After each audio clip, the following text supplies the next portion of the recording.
Upon assumption of office in the year 2017, President Akufo-Addo immediately set in motion his rigging agenda. Having failed to deliver on his promises to the people of this country, and seeing defeat staring glaringly at him, he is in conjunction with the Jim Mensah-led EC and Ken Atefa-led NIA are desperately scheming to rig the 2020 general elections and hold on to power at all costs. We didn't elect their flag bearer for them. They elected him. If they find that he is an albatross around their neck, they should not be making excuses way ahead of the election in order to justify his loss in December, which is inevitable. We call on the NDC to face up to the realities of the time and convince the Ghanaian people why they must bring an inept, clueless, and incompetent Mahama back to power after he ran down the country in the manner that he did. Hello, good evening, and welcome to this edition of the program. Thank you very much for your time. Tonight we have a full political discussion, two sets of programs, one with Deputy Attorney General Godfrey Dame, who's going to break down the Martin Amidu ruling by the Supreme Court and explain to us and also discuss the suspicions that people have had with the verdicts that came out of the Supreme Court yesterday. But it's been a very busy afternoon for political reporters in Ghana since 1 o'clock. Because the NDC had advertised to have a press conference since yesterday. They advertised to have a press conference to discuss what they think is a suspicion on their part against the Electoral Commission and also the National Insurance Authority. The NDC alleged that the Electoral Commission and the National Insurance Authority, by virtue of the modus operandi, the way in which they are conducting their processes, that they think that both groups intend to rig the 2020 elections in favor of the ruling New Patriotic Party. The press conference started sometime around 2 o'clock and it was addressed by the National Chairman, the Honorable Samuel Ofosu-Ampofo. Soon after that, an unannounced, unadvertised NPP press conference quickly followed. It was addressed by Peter McMenu, and quite clearly they had been listening to the NDC press conference, and they also gave their version of what it's all about. That's what you saw in our teaser. So we will spend time to show you, those of you who have just gotten home and who are now, maybe you've heard it on radio, but we'll show you the videos of how the press conference turned out. We have extracted 3 minutes each from the NDC and from the NPP so that you can get a fair idea of it. But in the second part of the program, Director of Elections of the NDC, Elvis Efriankra, will be here in the studio to take our questions and your questions as well and give us a full understanding of what the NDC press conference was all about.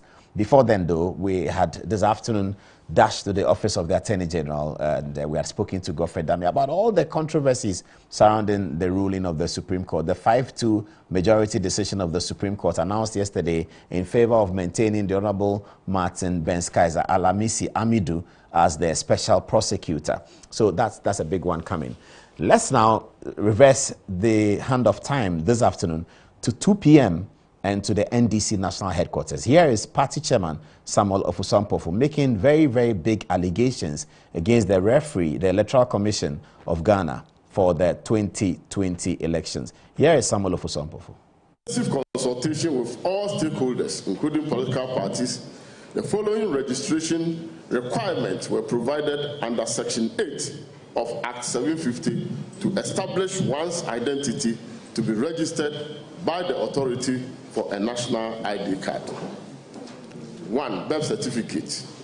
2, voter identity card. 3, driver's license. 4, passport. And 5, a baptismal certificate.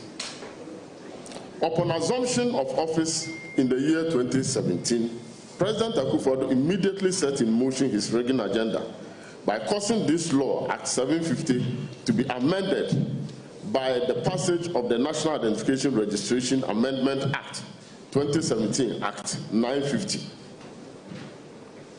The new law 950 excludes the voter ID card and the driving license from the list of registration requirements without any legal or legitimate basis. The exclusion of the voter ID card from the requirement of registration for the national ID card by the Akufo-Addo led government was part of a well-calculated scheme to disenfranchise a good number of Ghanaians from acquiring a national ID card, Ghana card, which was to be used subsequently as one of the registration requirements in the new voters register plan they had long hatched. Friends from the media, the exclusion of the voter ID card from the registration requirement for the Ghana card was completely untenable, as it contradicts every known best practice in identity management. All across the world, experts in the field of identity management agree that an identity document for a national database must be possessed by a significant number of the population, prevent duplication, and has enough information for easy verification of identity. Per these international standards, the Ghanaian voter identity card ranks exceptionally high among all the identity cards that have been provided under Act 950. In spite of this fact, President Akufo-Addo and the ruling NPP have persistently bastardized the voters' ID card, excluded same and rather promoted total reliance on birth certificate and passport, which requires that birth certificate be obtained as a main registration requirement for Ghana card, despite the relatively low integrity and credibility of these identity cards. And I want to explain a little. Yeah, so he did explain, and Elvis Ankara will be here to give us even further explanation. But the point about the NDC's case is that the exclusion of the existing voters' ID card, and also the national birth certificate suggests to them that many Ghanaians are going to be disenfranchised. In the West of Ofuso, these are standard cards that many people have. We checked with the Electoral Commission before we came into the studio about the qualification and what they are accepting. Yes, they confirmed that they are not accepting the voters' ID card, but they said that there's an improvement in one aspect of the qualification and eligibility criteria for Ghanaians to get on the new voters register, and it's as follows. In the past, the Electoral Commission says one person who is properly registered could endorse five other people who didn't have the requisite paper documents, i.e. the passport in this case and the national ID card. Those who didn't have that and didn't have anything could be endorsed by at least two persons from the constituency who indicate that they know them and that they are Ghanaians. They have increased that number to the point where one individual can endorse 10 people. And so if one person, in the past, if I endorse one person, I can endorse 4 more. But now if I endorse one person, I can endorse 9 more, so that one person is given the latitude to endorse many more Ghanaians. And that, they said, did not come up in the NDC press conference when they listed the criteria. Later on, we'll get into the discussions. But that's the NDC's main case, that they did not use the voters' ID card, the existing voters' ID card, which was created by the 2012 voters registration and which was used in the 2016 election, is not legible to qualify a holder to be on the new voters register. They are very concerned about that. And they are also concerned about the fact that birth certificates are not part of this one, that passport and National Identification Authority, national ID cards, and they make the case that the national ID cards have not been coming, and that of the 11 million people who have been registered, only about half of that number actually possess the card, and therefore majority of Ghanaians don't have it. There's also an original breakdown, which I'm sure Elvis Ankara will do when he comes into the studio. So, as I said, soon after this, the NPP responded in another press conference, and the response was delivered by the newly appointed chairman of the NPP 2020 campaign, who is also chairman of the NPP 2016 campaign, a seasoned electoral observer, Peter McMahon. This is what he said. We do not need the EC to rig an election in our favor. A government that has put 1.3 million children to school, who, if NDC was in power, will be on the streets, does not need an election to be rigged in its favor. A government that has restored industry and is creating jobs for the people does not need an election to be rigged in its favor.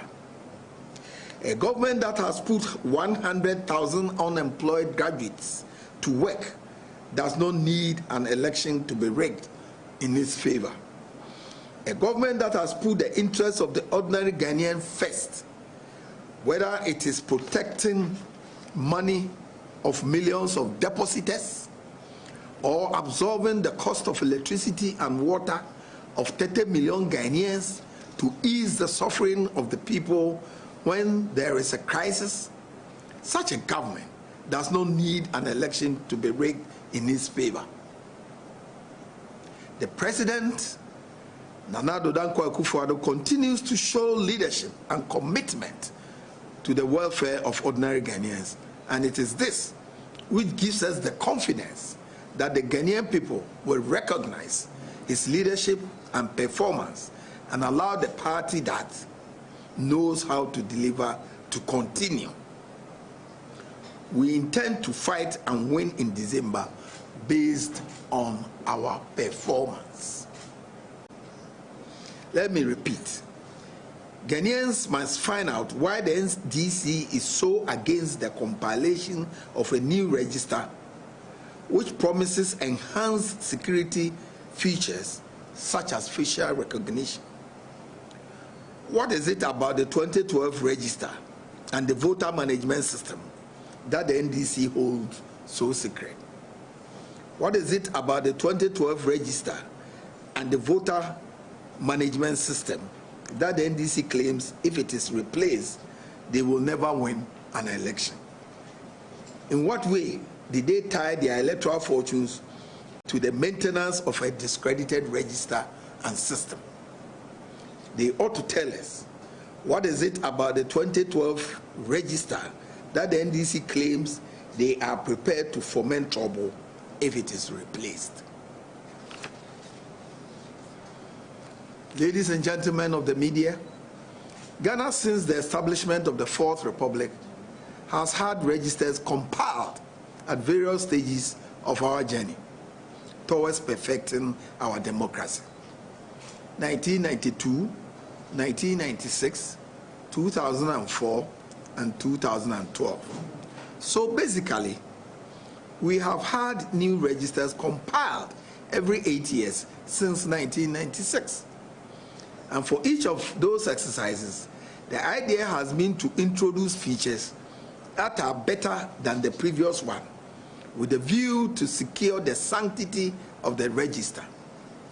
So why is the NDC afraid of an improvement in the security and soundness of the register and the voter management system?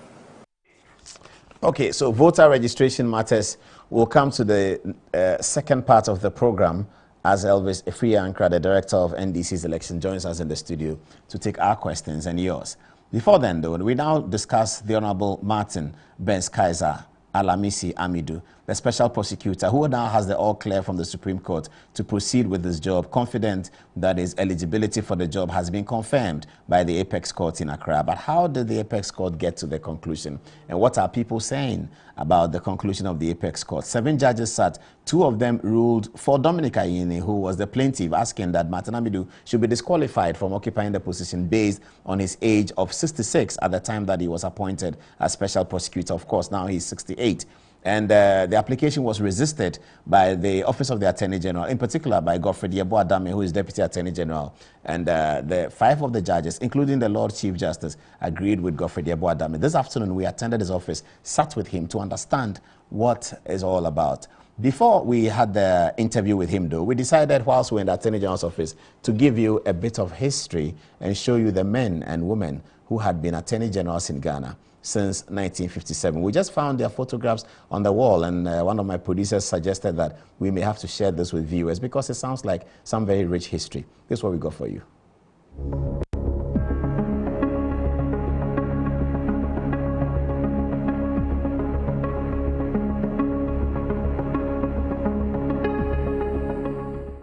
So we are here at the Attorney General's office, and we have come here to make an inquiry As you know, the Supreme Court ruled on Martin Amidu 2 days ago, and the ruling has generated so much controversy and so much talk. So we have come here to the office of the Deputy Attorney General, Mr. Godfrey Dame, to find out from him, what did the Supreme Court say? What are the ramifications of what the Supreme Court said? What are the implications for the public service in Ghana going forward? But before we did the interview, we want to give you the history, the pictorial history of the men and women who have led this office since independence in 1957. So that's Godfrey Bin. He's the first Attorney General of Ghana, and he's an Irishman. He was brought to Ghana by Dr. Kwame Nkrumah, and he did an excellent job. Next after Godfrey Bin is Mr. Justice George Komi Mills Odoi, who is quite well known to some of the older people here. He's the first Ghanaian Attorney General, and he was also in this office. And then comes a big one. This is Hanin Zimmerman, and who was also appointed by Dr. Nkrumah. His name is the Honorable Kor Swansea. He was a great lawyer and a great Attorney General. After him came, in the Busia administration, the Honorable NYB Adade, who later became a Supreme Court judge. As a matter of fact, NYB Adade was on the Supreme Court till sometime in the 1990s. And then after him is the first Attorney General who was a full politician who contested for the presidency.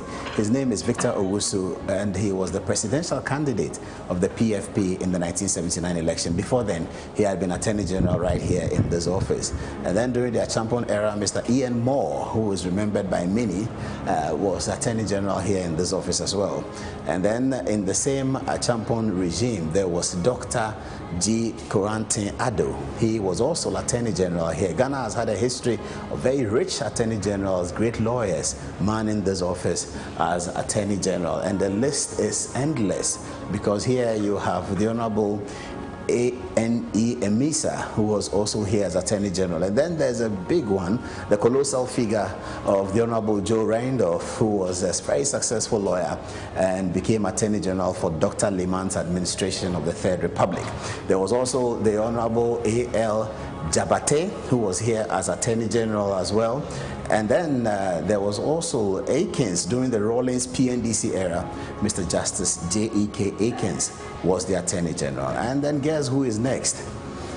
E.G. Tano Sr., and I say senior because he is the father of the politician called Guzi Tano. That's Guzi Tano's father. He was a learned Attorney General of the Republic of Ghana right here in this office. And then there's another first generation Attorney General, Senior Anthony Forson. And I call him senior because his son, Anthony Forson Jr. is the current president of the Ghana Bar Association. But this is Anthony Forson, who was Attorney General here just before one of the longest serving AGs and one of the controversial ones also, the most dedicated, Dr. Obed Asamoah, was Attorney General here for many years in this office as well. And guess who succeeded Dr. Obed Asamoah? The colossal human rights lawyer, current president of the Republic of Ghana. This is Nana Addo Dankwa Akufo-Addo, serving as J. Kufuor's first Attorney General here in this office, and he was succeeded by the Honorable Papa Usu Nkrumah, with whom all Ghanaians are celebrating his recovery from the infection of the coronavirus.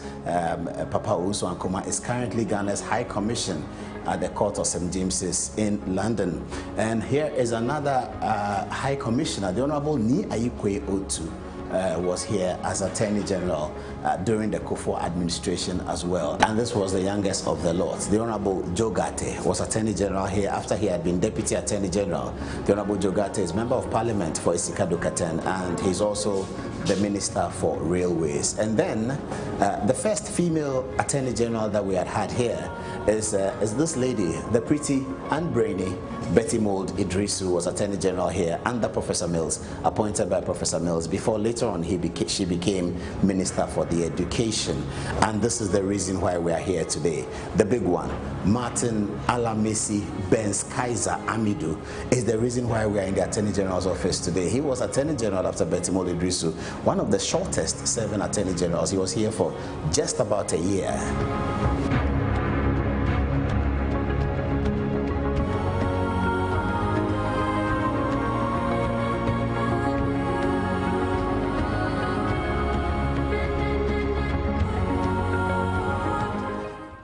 I hope you enjoy that little bit of history that we put together for you.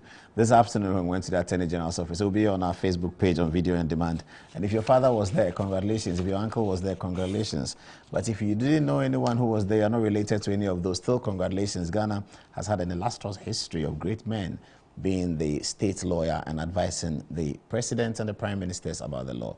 So we went into the office of the Attorney General. Now we asked him a few important questions. This judgment that the Supreme Court has delivered, is it a political judgment? Are judges ruling according to the presidents who appointed them? And that has been one of the big conversations on social media when the judgment was released. There was the Dominic Aini, Tony Letha, and Marita Briopon actually think about their case properly? Did they have all the research available to them? Was their case a cogent one? We asked Godfrey Dami that as well. And we also asked him, what was the real matter for the Supreme Court to settle? Was it about the age of Martin Amidu? Was it about the description of Martin Amidu? Was it a matter of nomenclature? We asked him all of those questions, but we started by asking him what was the case that was brought before the Supreme Court. Here's what he said.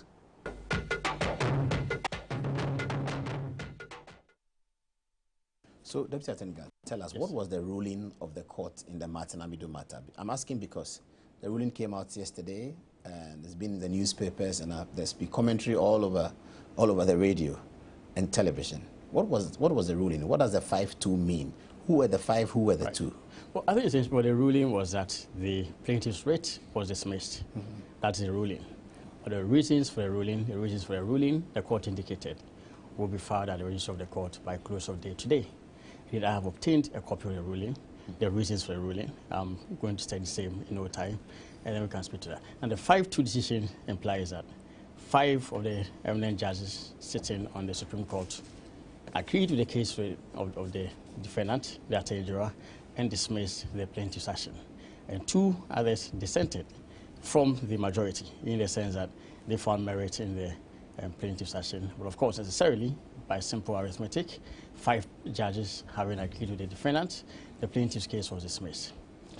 Okay, so let's get to a layman's understanding of what happened. So the Dominic Aini, former Deputy Attorney, incidentally your predecessor, it is.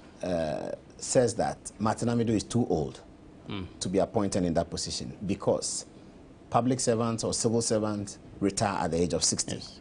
Martin Amidu was 66, so the president ought not to have appointed him. Yep.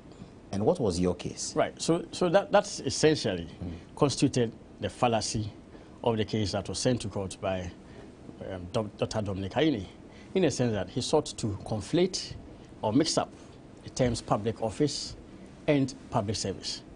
Because there ought to be a clear distinction between a public office and a public service. Indeed, the Constitution in Article 295 defines the two expressions differently. Now, the only qualification for a person to be a public office holder is drawing salaries or emoluments out of public funds. So public office, I'm saying, the only precondition or qualification for a person to be a public officer is that person drawing salaries or emoluments out of the consolidated fund. Okay. So the Constitution, Article 295, defines a public office.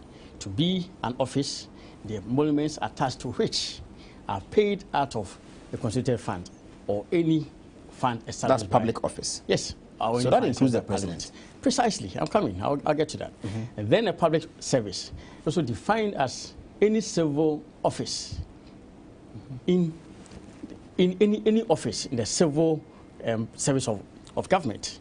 So we find that public service has broader elements in relation to the narrow definition of a public officer. But that narrow definition of a public officer also implies that there are many categories of public office holders, or there are many persons who qualify to public office holders. Those are 1, the president, the Speaker of Parliament, the justices of the Supreme Court and Superior Court of Justification, and indeed all judges in the country, lower courts and what have you. The members of the Commission on Human Rights and Administrative Justice, the members of the Electoral Commission, members of governing boards and all. And I believe that, Paul, yourself, you are a member of a governing board. Yes, so that's the NCA. NCA. So you are even a public officer in that respect. But you're not a public servant. Now, who retires at 60? That's public servants. That's persons holding career offices in the public service. How does the Constitution describe it? So the Constitution has a separate chapter, a whole chapter devoted to what we call the public services of Ghana. And Article 90, Clause 1 defines public services. And the first on the list is civil service of government. And it goes down to the judicial service, the Commission on Human Rights and Administrative Justice, the Parliament of Ghana, audit service, and what have you. Now, you would recognize that even though in the definition of public services, in the enumeration of certain offices who fall under the category of public services, there's even the judicial service. But the holders of judicial offices in the country are regulated separately. They do not fall within the legal regime for regulating public services set out under Chapter 14 of the Constitution. Now, you look at Chapter 14 of the Constitution, you see that living public services will entail further elements. Now, the President has the power to appoint all public servants in Ghana. So, Article 194 says the power to appoint a person to hold an office in the public service of Ghana is vested in the President, acting in accordance, or acting, as the Constitution uses the words, upon the advice of the Governing Council, given in consultation with the Public Service Commission. So to qualify to be a person holding an office in the public service, first and foremost, you have about 5 elements. As far as I'm concerned, the first category is that you must have been appointed to an office, the emoluments of which are paid out of the public funds. But beyond that, you go ahead to have your appointment also done by the President in consultation with the Governing Council of the relevant institution that you're going to and then also that advice is even given in consultation with the Public Service Commission. You are subject to the rules of the Public Service Commission. Now, a public officer, in the sense which is defined in the same Article 295, simple, is just a person who draws salaries out of the constitutional fund. It doesn't talk about the requirement for the President to appoint in accordance with the Governing Council of any institution. Neither does it talk about the necessity for the Governing Council's advice to be given in consultation with the Public Service Commission. So our simple response was that, indeed, in order to understand clearly whether the Office of a Special Prosecutor, the two specific offices, the Special Prosecutor's Office as well as the Deputy Special Prosecutor's Office, fall within the category of persons anticipated and caught by Article 199. Because 199 will go ahead to stipulate the retiring ages of persons who hold office in the public service. And indeed, the Constitution was quite clear. It said a public officer holding an office in the public service, not just a public officer simpliciter. So you ought to understand that the Constitution did not indicate that a person who is a public officer shall retire at the age of 60 years. No, it didn't say so at all. The Constitution said a public officer shall retire from the public service on attaining the age of 60 years. So my simple understanding is that indeed it is that class of employees of state who are regulated by the rules of the public service, and those that are commonly described as career public servants, or simply described as career public servants. Those are the persons anticipated. So those are the people under Article 199. Yes, because that should be retiring at 60. Precisely, because otherwise, then it will lead to a manifest absurdity. And indeed, Dr. Ayini, with all respect, he does argument to simple terms. He had this simple syllogism that a public officer is a public servant, and all public servants retire at the age of 60 years. That a public officer is equal to a public servant. Yes, a public officer is a public servant. He did not recognize the distinction. This is at all. And I'm saying that was a constitutional fallacy, because not all public officers are public servants, but indeed all public servants are public officers. You ought to know, because so public office refers to that broad, has that broad umbrella. All the people who draw their emoluments from the consolidated fund. But there's another one category of them that are appointed by the President with a certain criteria. Yes, criteria. That's persons whose appointment must be done in accordance with the advice. So like the Chief Executive of the Petroleum Commission? Yes, yes. Chief Executive of the GMPC? Yes, you would say so. Okay. And Ministers of State? No, it's not. So again, so you see that even the Constitution itself recognizes the various separate categories of public officers. And you must understand that in order to show or to come to a conclusion that it is definitely not tenable that the Constitution anticipated only one retiring age for all public officers. Indeed, there's none at all. I think that's quite simple. So what the court was called upon to do was to find out and make a determination whether Martin Amidu was appointed into the broader public service or into the narrow public service? I mean, well, I think that you have turned around into the broader public office. Public office. Yes, and then the narrow category of public servants who retire at the age of 60 years. And you were urging on the call that Martin Amidu's appointment must be construed to have been appointed into the public service, the broader one. No, broader one, public office. That Martin Amidu, number one, is a public officer, undoubtedly, because the salaries attached or emoluments attached is always paid out to the constituent fund. But Parliament, in exercise of its powers, duly enacted an act of Parliament specifically making provisions for the manner of appointment of Martin Amidu, and that's fairly constitutional. And I'm saying it's constitutional because, indeed, the Constitution did not lay down a retiring age for all public officers. It is wrong. In that Act of Parliament, the Parliament specified an age for the special prosecutor. No, there's no age. No, so it gave a term. There's a term of 7 years. Appointed for a term of 7 years. And that is perfectly constitutional.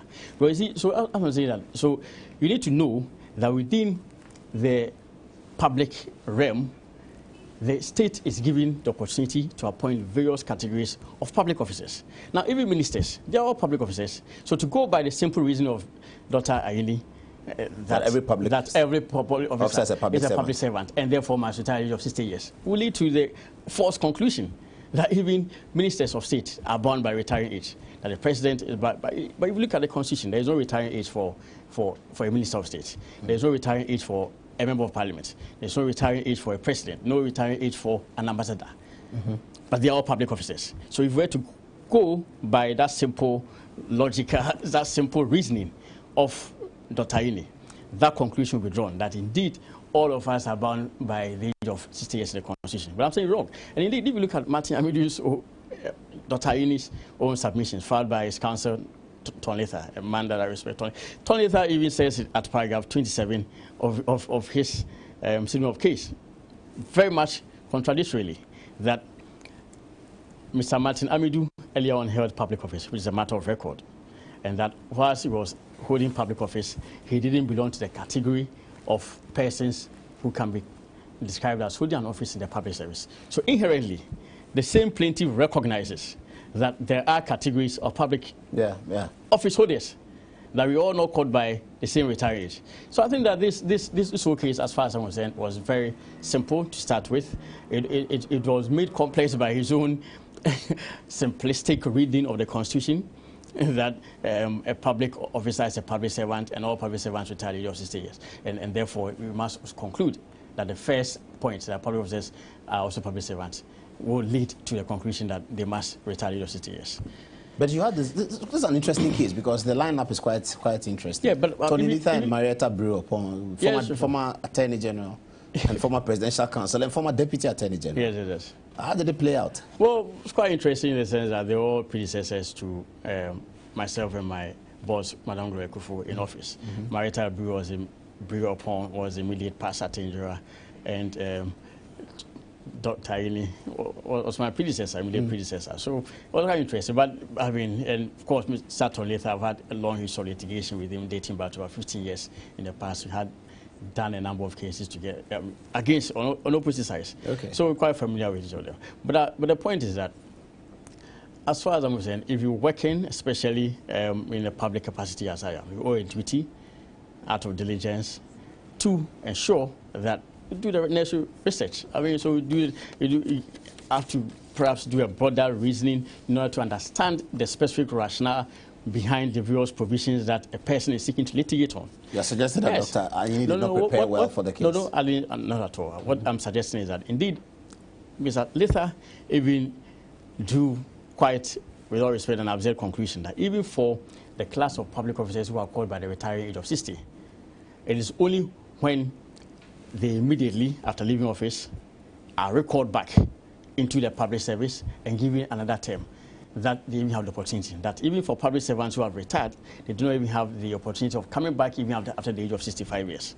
That to me is absurd. Because indeed, we all in this country, the rationale for that provision in Article 194 for an extension, a possible extension of the term of a civil servant or public servant for 5 years, 2 years at a time, and then another 2 years, and then another 1 year at the end, is to provide for exigencies where the specific skills of a particular public servant who has retired. The point you're making, so viewers can understand, is that when the person gets to 60, the compulsory retirement age, the law allows an extension. But I'm saying, but that extension must not necessarily be done immediately, as Tonlitha was even arguing. Okay. It could be recalled 5 years later. 5 years, as far as I'm concerned. But that was not the matter. But that's not the point before the court. Was part of the issues raised. Was part of the case that whether even if Martin Amidu wants to say that he's exploiting that one, he's past the age. He's past his time. That is why in his view. That's why for 65 years. That's why in his view he said Martin Amidu was not qualified because at the time of his appointment he was 66 years. And I'm saying that even that was constitutionally wrong. Was Martin Amidu in court himself? Initially, Mr. Martin Amidu was a party, but I raised the objection in court that was not a necessary party because the Constitution, Article 88, has clearly designated the Attorney General to be the defendant in all civil matters, and the Attorney General is well capable of defending the suit. My objection was upheld by the court, and it was struck out earlier last year. Oh, I see. So this is it's not a case of Dominic Aini versus Martin Amidu. No. It's Dominic Aini and the Attorney General. Yes. Initially, Mr. Martin Amidu was second defendant, but ultimately he was struck out, and then the Attorney General was the only defendant. So we litigated the matter. Let's come to the matter of the politics of the judgment. People are reading politics into it, and the point they are making on social media is that judges who were appointed by President Akufo-Addo ruled on the side of the 5, and judges who had been appointed earlier were on the side of the 2. That the Supreme Court does not appear to be as independent as we will wish. Well, that's false. Totally false. How do you feel about this? It's false. I mean, I'll say that indeed, if you look at Eni Eboa, who is Chief Justice, was appointed Chief Justice by Nana Akufo-Addo, and he was appointed to the court by President Kufuor. And then you had also Mr. Bafuboni, and then you had Mr. Adom-Otchere, Professor Nia Shikote. It's 4 of them, all on the side of the 5. It's false. It's false in the sense that if you look at the manner in which the rulings were given, the minority majority, for me, it spoke to the diversity and independence of the court. And I'll say because the Chief Justice Rono was appointed in 2008, together with Justice Bafuboni, 2008. Justice Bafuboni, in the most important constitutional matter that the court has seen, the election petition was even, not necessarily ruled for, but it was on the opposite side. Essentially. Of Akufo-Addo in the election petition. Yes, essentially. Yes, on 2 of the major heads. Of course, he voted in favor of us on the biometric verification claim. But apart from that, Justice Doji, Agnes Doji, most significantly, was appointed by President Akufo-Addo. Is that so? Yeah, Justice Doji was appointed by President Akufo-Addo in 2018. And Justice Doji... 2018, 2 years 2018, ago. Yes. So she was part of the Adom-Otchere group. Adom-Otchere and I think Professor Kote. And she was part of the 2? She was one of those who descended. She was actually the one who wrote the judgment for the dissenting opinion. So she supported Justice Aide. Yes, Dr. Aide. Yes. So that's interesting. That hasn't come out in the analysis. Yes. So the point you're making is that rather than it showing a politicized court, it's actually showing an independence of thinking. Supreme Court. For me, it shows clear independence of thinking on the part of the justice of the Supreme Court. But of course, I will quickly indicate that the minority, as far as I'm concerned, were wrong, because clearly the Constitution itself had drawn a distinction between a public office and a public servant and that kind of thing. That's for the law, but for the politics of it, this is interesting. And so you look at, so Justice Bafuboni, for instance, who has a history of agreeing with Tony Litha in the election petition on some of the issues, on this occasion disagreed with him. Yes. Okay, that's interesting. Then Justice Doji, who was appointed by President Akufo-Addo, wrote the dissenting opinion. Dissenting opinion that was concurred in by Justice Badegbe. Yes, and Justice Badegbe, if you remember the Abu Ramadan ruling, but actually the one who wrote the judgment for the lead judgment for the plaintiffs in that case. Oh, I see. In favor of the plaintiffs. In favor of the Abu Ramadan number 2. That's an important matter, because the NDC has been holding a press conference this afternoon about things relating to Electoral Commission. We'll come to that in a minute if you can. Okay, but that's very interesting. So I think that it shows diversity and independence of thinking, and we must not take that away from the Supreme Court. And indeed, with all respect, I am a little bit, I find it appalling and deplorable, the manner in which certain persons who are supposed to know better take to the press and make all kinds of false analysis. Look, I saw a number of things flying around social media even yesterday, but deliberately taking out Justice Agnes Doji. So they in terms of the analysis about the politics of yes, they pointed to the fact that, yes, Justice Lieboa 2008, Justice Bafbon in 2008, Justice Kote 2018, Justice Amegache 2018, and then the Justice Mafusel 2018, and Justice Badibe, they were silent on that. Doji too, they were silent on that. Forgetting clearly that Justice Doji, with all respect, was appointed by President Kufuor. But I have no qualms at all. In fact, it makes the law beautiful, and it makes the law unpredictable, and you're going to court to prepare fully. As a Deputy Attorney General since 2017, you've been very busy in the courts, in the civil cases. I mean, I have a list of cases in front of me. Exton Cubic, very controversial and very political. National Cathedral, creation of regions, the challenge to Charlotte Osei's removal, Ken Oforiatta's bond situation, the U.S. military defense agreement. The most interesting one is the NIA case recently. Alfred Woyome and Valerie Sawyer. 1, 2, 3, 4, 5, 6, 7, 8, 9. This will be the 10th. 10 significant cases. It's only 10. There are more. But it's okay. There are more. But 10 significant. But it's fine. 10 significant cases in 3 years out of this office, you know, and you seem to have won all of them. Well, that's first and foremost by the grace of God. Secondly, also, as far as I'm concerned, as I indicated, yes, if you are in public office, you have a duty to conduct yourself, all your affairs with diligence. Indeed, it's been the ministerial oath that you're going to conduct the affairs, the public, that's the Constitution uses that word, manage the public affairs of Ghana very well. So that is it. Now, you would remember that, yes, when we were in opposition between 2009 and 2016, there was a period in time that the Attorney General's office was actually at the receiving end of a lot of rulings, I mean, yes, against them. And people, I remember 2012, people used to make fun of the fact that there are 17 adverse rulings.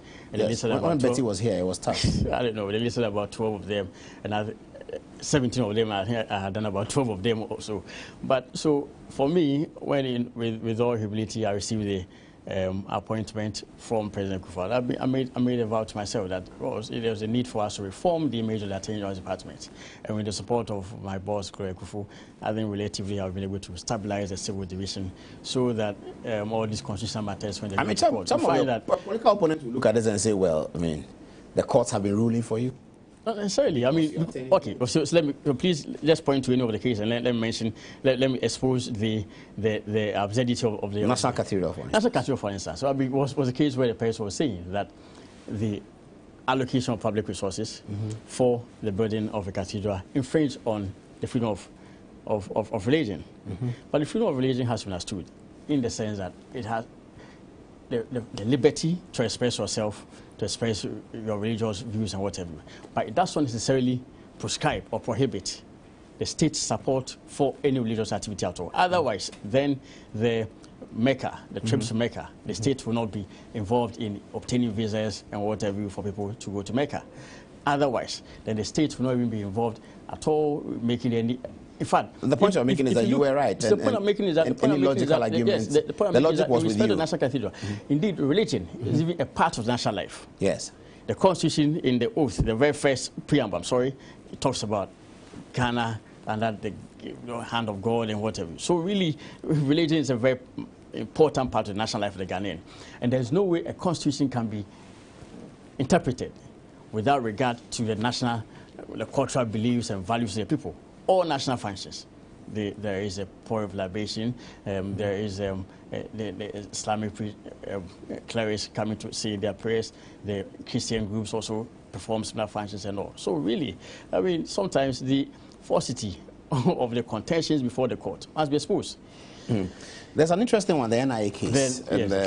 People said that coronavirus was in the eastern region and in Ghana, and people went to court to stop the NIA from continuing to endanger Ghanaians. And you went to court and said NIA should go on to endanger Ghanaians. Again, the premise was weak. So I think that first and foremost, it's important for persons.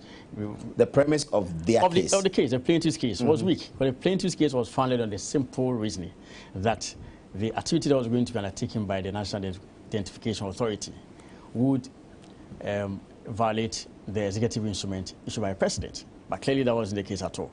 because indeed public services had been exempted. I was going to work every day. The courts were sitting every day. So clearly, there was no violation at all. And in any case, if you come to court alleging that a specific activity will be in violation of whatever, you owe a duty. So the burden of proof is never shifted. The burden of proof can never be dislodged. And I think that is very important for litigants to do all this. And if I am, with all respect, the Deputy Attorney General, such a matter is given for me to handle, I owe a duty to defend the interests of the public sector institution or public sector organization that are an issue. And the Plaintiffs' Counsel also a duty to also prosecute same in accordance with law.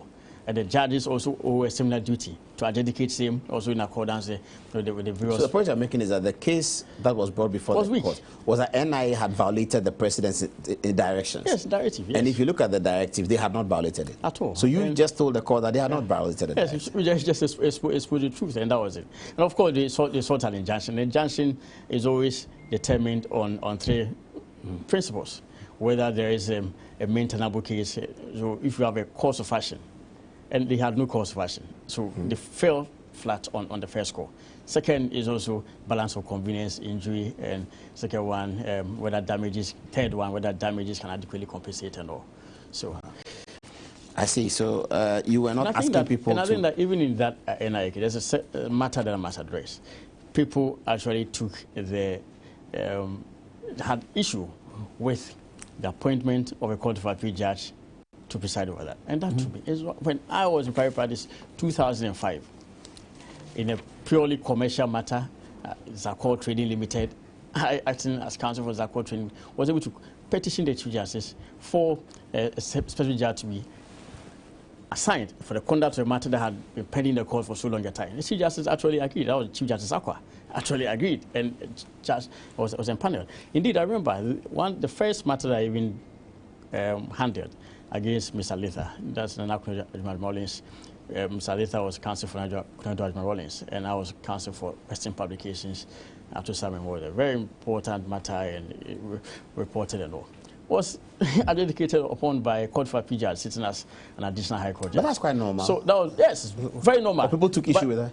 People. That the court of appeal judge sits as an additional high court judge. And for me, I mean, such contention. But even a Supreme Court judge can't sit as a high court judge, can't he? In fact, the most important decision given by Akufo-Addo CJ, that's the late Akufo-Addo CJ, was Republic vs. Liberty Press, 1968 Ghana Law Report.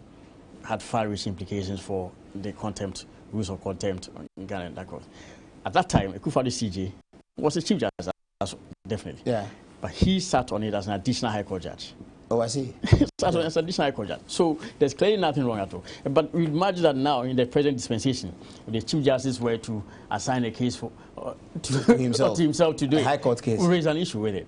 So we are politicizing our judiciary. Totally politicizing our judiciary, and I think it must not be countenanced. And the most, for me, the saddest aspect of it is that is the lawyers who are supposed to know better who are doing it, and perhaps sometimes out of inexperience. I remember 2013. There's a case that is always reported in all constitutional cases since then. Ransford France versus the Electoral Commission. I was counsel for Ransford France together with Honorable Joe Gatti, the former Attorney General, who were in opposition then. So Ransford France, yes, the case was heard in the vacation. I, as counsel for Ransford France, wrote a letter to the Chief Justice then, Justice George Nawood, in the vacation. The Supreme Court was constituted for the determination of that matter. And of course, it didn't necessarily mean that it was going to be a ruling in our favor. The ruling was actually adverse to us. The opposition NDC have held a press conference this afternoon, just ending, and they are saying that the Electoral Commission and the NIA are preparing to rig the elections against the NDC. One of the key reasons and the points they made is that the EC and the NIA are refusing to accept the existing voters' identification, voters' registers card as one of the qualifications for a holder to register in the new voters register or register on the National Insurance Identification System. Their point is that that is a card that is commonly used, and it's a card that even the Supreme Court in Abu Ramadan list of cases recognized. And so if the NIA and the EC don't want to recognize it, they are going to disenfranchise a lot of people, especially their supporters. You know, do you have a view on this matter? Well, I think first and foremost, I must indicate that the matter is in court. Which matter is in court? The National Democratic Congress, as a political party, has issued out a writ of summons in the Supreme Court, invoking the court's original jurisdiction for declaration that this intended activity by the Electoral Commission is unconstitutional. So it's in court. Oh, they've sued on this? Yeah, it's sued already. It's in court. I've actually filed submissions on behalf of the Attorney General. The suit was against the Attorney General and the Electoral Commission. I see. Yes, so Supreme all the Court. Parties, Supreme Court. So they are asking for an interpretation of certain provisions, articles 42 and 45 of the Constitution. And they're urging the court to rule that the voter's ID card is a proper document. It's a proper document that the EC must accept. Yes, a proposal, and I say proposal because actually the constitutional instrument in which that requirement is stipulated is not even law yet. It's still in Parliament. It's still in Parliament. Yeah. So indeed that even raises fundamental questions as to the legal competence of their rights. That is why earlier when I said that if a person is to sue, a person ought to know whether that action that the person is seeking to take to court has any legal basis. If the Constitution Article 2, Clause 1 talks about a challenge to an enactment, an enactment or anything contained in an enactment or anything done under the enactment, is all constitutional. You go to court under Articles 2, Clause 1 and Article 30, Clause 1. It's on that basis at all. So you're saying that the question the court ought to even determine is whether there's even an enactment. Is there an enactment where there is... But it's in Parliament, it's in the closing, closing stages. As far as I'm concerned, an enactment is completed. A law which has been duly passed by Parliament or under the authority of a person on whom such authority has been conferred by law. So that's one issue. I'm not making any comment at all. Then again, I can freely talk about Abu Ramadan because the case concluded already and all. Now, Abu Ramadan, the two major cases, of course, there was even a third Abu Ramadan and all. Now, Abu Ramadan number one, essentially declared the use of the NHIS card as unconstitutional. NHIS card has been a qualification to get onto the voters register. Yes. For 2016 elections. It was 2012 actually. Not 2012 elections. Yeah, yes. it was unconstitutional. It was unconstitutional in the sense that... So the people who got onto the voters register with the NHIS card ought not to have been on. Yes. Okay. And the court declared such, and then it made consequential order for them to be taken off the list. Now, it was unconstitutional because it did not satisfy the essential requirement stipulated in Article 42 for a person to be a Ghanaian.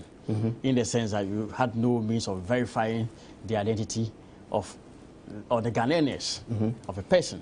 Through that national insurance card. So that's one. But the court also made certain pronouncements, which for me are very crucial. Now, Chief Justice Wood, who gave the judgment to the court in Abu Ramadan number one, indicated, we no ambiguity at all, that the Electoral Commission had the necessary discretion to undertake their functions in accordance with the provisions of the Constitution. And the court also refrained from specifying the kind of instruments that can be used as tools for voter identification in a registration exercise. So I'm saying that the court, in Abu Ramadan, apart from declaring as unconstitutional the use of the NHIS card, did not specify the kinds of cards that should be used. Whether birth certificate, whether passport should be used at all. Don't you identify that as number one? Now the reason why that was not done in Abu Ramadan number one was actually made clearer in Abu Ramadan number two. Abu Ramadan number two, the lead judgment was written by Justice Badibi JSC, who is still a member of the court. Badibi JSC clearly indicated that insofar as the functions of the Electoral Commission under Article 45, Paragraph A is concerned, which is to compile and revise voter ID card as periods of time, is concerned. It is not subject to any fetter or control whatsoever. So essentially, that's actually said in clear terms, expanded on it, whatever. I think at pages 36 to 39 of the Supreme Court of Volume 1, 2015-2016 Supreme Court report, that when it comes to the function of the Electoral Commission to compile and revise voters register, it is not subject to any provision of the Constitution at all. It is unlike other provisions of the Constitution affecting the Electoral Commission, which are subject to the Constitution itself, other provisions of the Constitution like itself, expanded constituencies and things like that. Precisely that. So reference is made to even Article 49, the voting manner of voting, Article 50, or whatever. Now, if you look at Article 45A, the court says clearly, quite interestingly, that such a fashion is not subject to the control or this, they said external direction or control.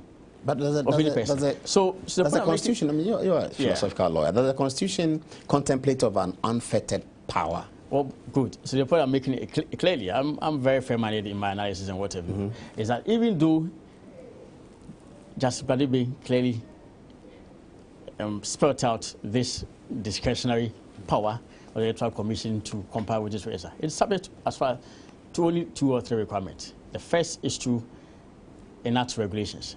That is in Article 51. Article 51 specifies that all functions of the Electoral Commission shall be by regulations. Once that is done, the second regulation, second factor that the Electoral Commission should be guided by is whether indeed Article 42 will be met, and that is to guarantee the right of all Ghanaians to vote. Yes. And Justice Wood actually stated, number 1, that there's a need to safeguard the electoral processes from voter fraud, underage voters, and non-Ghanaians. So Article 42 itself must be construed in a manner that will secure the right of all Ghanaians, and Ghanaians only, to vote. And therefore, as far as I'm concerned, where the Electoral Commission is seeking to use any instrument or means of carrying out a voter registration exercise, the main factor that ought to be examined is whether the process by which it seeks to do so is one that is in accord with the requirement to ensure that it's only Ghanaians and Ghanaians only who proceed to register. But the voter registration exercise is as important as the right to vote, guaranteed in the Constitution. The right to register is as important as the right to vote. So the point you're making is that the existing voters register in Ghana, according to the Abu Ramadan case, has a defect. That there's a certain number of people. That was going to be the third argument I was going to make. The third argument I'm going to make is that indeed the existing voter register has been exposed as far as even 2013 to be inherently flawed. Now, in the election petition, which is reported in 2013, special edition of the Supreme Court Ghana report, Justice Edinya, who actually voted with the majority, indicated in no uncertain terms that the voters register was crowded with persons who were not entitled to vote. Now, she came to a conclusion that even the Electoral Commission, when cross-examined, showed that there were 3 versions of the voters register. And why do I say so? In the declaration of the results, they indicated that there were as many as 13.9 million voters, and that was part of the declaration that was filed and signed and was presented to the court. In the course of cross-examination, it emerged that the actual voters register that was handed to the parties had people as many as 14 million and about 14.2 million, showing a difference of 241,000, in essence of 241,000. And that number was unaccounted for. Now, when probed further, Dr. Farijan to bring evidence of the registration of 241,000 people, what did he say? He said that there were that was a result of registration carried across the various missions in Ghana. And he said, okay, so the court asked him to produce it. He was able to produce only 2,883 people. And out of that 2,883, it emerged there was only 705 persons who were registered in the diplomatic missions.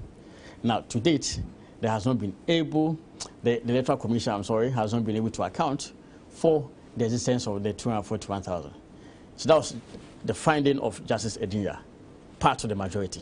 The minority, the 4 judges who voted in favor of us, Justice Dochi also came to the same conclusion, that the voters register had been shown to be overbloated. And so, and even came to a conclusion that, I think that was Edinya, that there was unlawful voting that had been carried out at Mampon Anglican Primary School. So that's 2013, and the same register that was used for the 2016 exercise. But somebody will say that this is the register that brought the opposition to power. It doesn't matter, but I'm saying that there's a fundamental duty to secure and assure a clean voter register. That's correct. There's a fundamental duty to ensure that the electoral system is devoid of persons who are underage, who are non-Ghanaians, who are not qualified to vote. Nobody will quarrel with that. That was the finding of the Supreme Court in Abu Wanda number 1.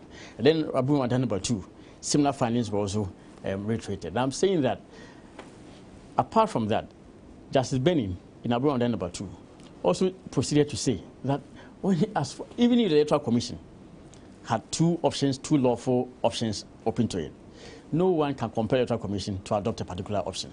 And that is why the validation that was proposed by the plaintiffs in Abu Wanda number 2 to be used as an alternative was even denied. Because Justice Benin came to the conclusion that even if that validation is known to the laws of Ghana, insofar the Electoral Commission cannot be compelled to adopt a certain specific manner of compiling the voters register. They're not even bound by that option. So the conclusion I'm making is that when it comes to the function of the Electoral Commission to compile and revise voters register, same is not subject to any provision of the Constitution, same is not subject to any external direction or control. The only requirement is for the Electoral Commission, as far as I'm concerned, first and foremost, to publish regulations and to ensure that it secures the right to vote. Now, I've seen the NDC's case in court. As I said, it's in court. I would not like to complain, to make any analysis of it in court. But of course, these are the conclusions I make, and we may draw necessary inferences. But you are ready for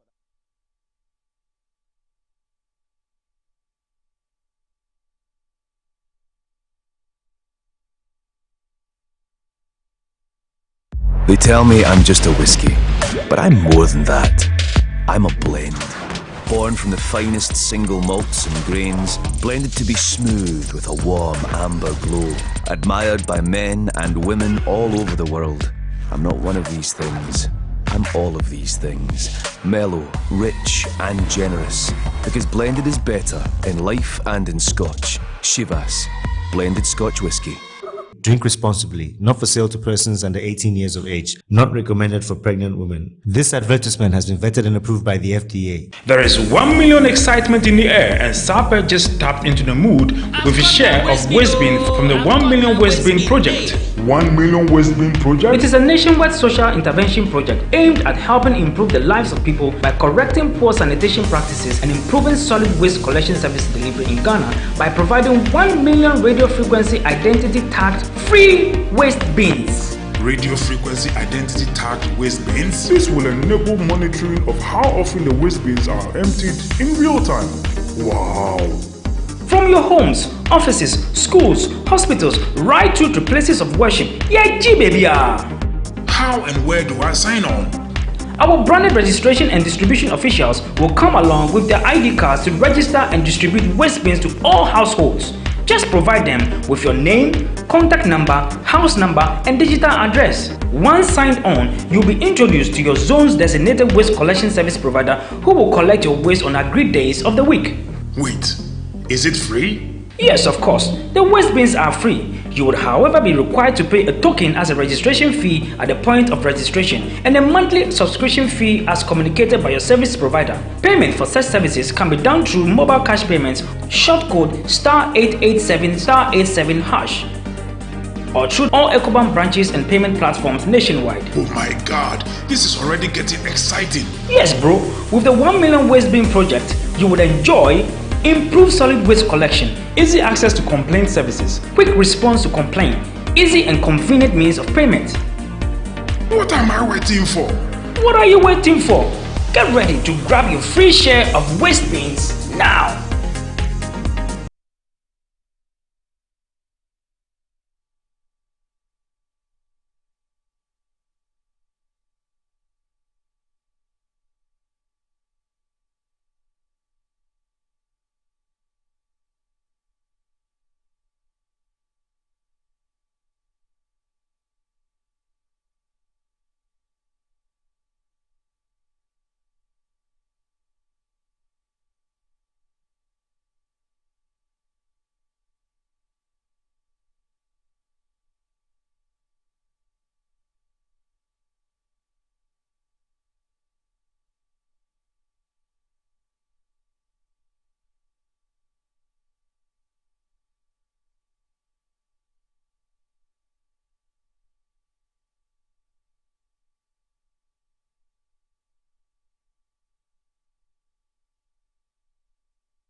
On assumption of office in the year 2017, President Akufo-Addo immediately set in motion his rigging agenda. Having failed to deliver on his promises to the people of this country, and seeing defeat staring glaringly at him, he is in conjunction with the Jim Mensah-led EC and Ken Atefa-led NIA are desperately scheming to rig the 2020 general elections and hold on to power at all costs.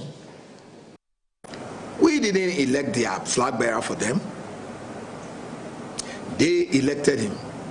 If they find that he is an albatross around their neck, they should not be making excuses way ahead of the election in order to justify his loss in December, which is inevitable.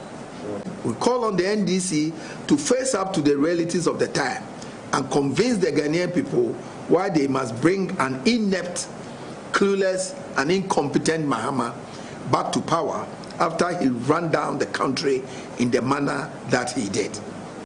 Consultation with all stakeholders, including political parties, the following registration requirements were provided under Section 8 of Act 750 to establish one's identity to be registered by the authority for a national ID card. 1. Birth certificate. 2. Voter identity card. 3. Driver's license. Welcome back, and Elvis Efri-Ankra here and members of his party have been agitating that we have kept him here for too long. Sorry, sir, have we kept you for too long? Yes, of course. You said 9:40 to 10:40, so you need to give me an hour. Oh yeah, you deserve an hour, you have it. Or more.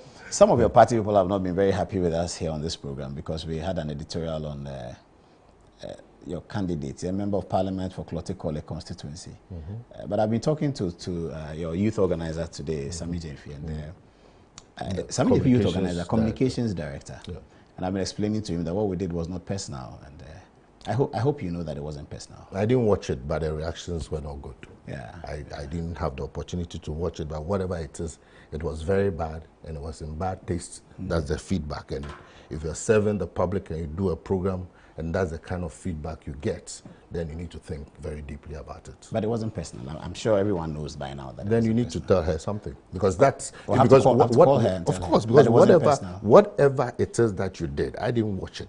But if the overwhelming feedback was that it appeared to be a personal attack, then it means that you didn't do your job well.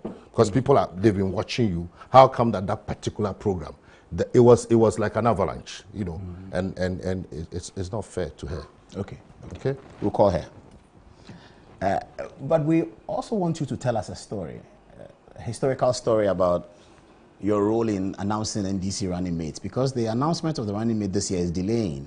So we are wondering whether, yes, Mahama Ayariga said that as well. We are wondering whether you would be once again called upon to announce. If you don't know what I'm talking about, see this video. I didn't come here. Don't worry. I didn't come here to We are talking about the Electoral mates. Commission. You see this video and tell us what it's about. Let's see the video. Professor Mills has named Honorable John Dramani Mahama as his vice presidential candidate for the 2008 elections. A decision which has been unanimously approved by the National Executive Committee. Incidentally, Mahama Ayariga was standing behind you. What was that about? What was that about? That day in April 2008, what was it about? It was the announcement of the running. Why were you the one making the announcement? You were not the candidate. Because I was assigned to announce it. Where was the candidate? He didn't come to the event. At any given time, the party decides how to go about announcing the running mate. And I said I didn't come here because of that. So would you be announcing something else? Let's focus on why I'm here. Peter McMahon said just to deal with this issue about delay and all that. I have dates here. Okay. Yeah. So 1992 October. 1992 was Rawlings. Call Kensenaka. Yeah. October to the November election. Yes. Okay. To November, 1 month. That was Rawlings days. 1996. September. Professor John Evans Mills. Okay. 2000 September. Martin Benz Kaiser Amidu. Okay. 2004 October 11th Alhaji Mohammed Mumuni. 2008 April John Dramani Mahama. 2012 August 5th Pakwesi Emisata. So No, 2012 should not be counted, because in that event, President Mahama became the candidate himself sometime in August, July, August. So 2012, maybe you should take that. No, but it was still a running mate. So if you look at it, October, September. No, 2012, the running mate, John Mahama, was already known by July before Professor Mills passed. I'm saying that whichever way you look at it, October, September, October, August, 1 April. If you strike an average, where is the delay? Delay for who? But if you according to whose time? If you agree that the NDC is back, I get your point. Let's come back to why I'm here. So I just want the public to know that there is nothing like delay. We have a timetable we follow. We have a strategy we are following, and we'll follow that strategy. When the time is right, the flag bearer will announce his running mates. If you believe that the NDC is back as where you were in 2008, coming from opposition to win, then maybe the April should be a guideline. April 2000, the announcement you made. Program, we have our strategy that we are following, announcement of running mates, introduction of manifesto. All those things are strategic issues that deal with communication. It is our strategy.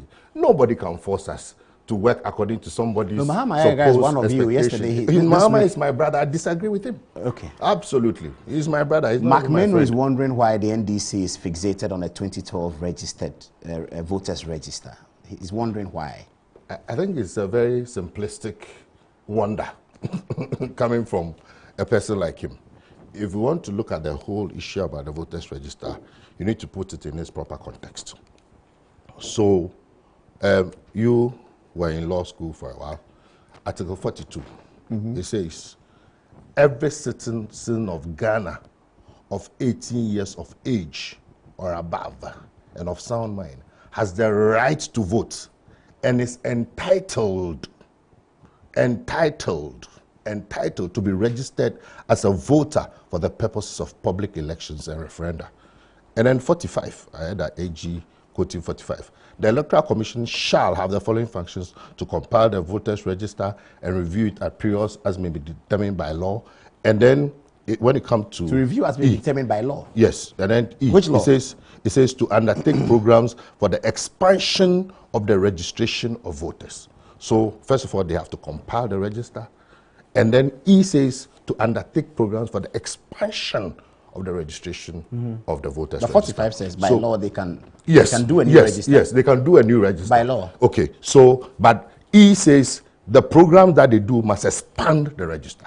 So if by their actions, whatever they do will culminate in they not expanding the register, okay, but shrinking the register, not allowing people, disenfranchising people, they are working against the Constitution. But you can shrink the register. The Supreme Court asked Charlotte Osei to remove some names. That will be shrinking the register. That is a direction of the Supreme Court, but not by deliberate conscience. And I'm going to show you. Okay. So, first of all, the EC lied. Which is the current EC? Yes, current EC. About what? They you know, for me, I'm a student of democracy.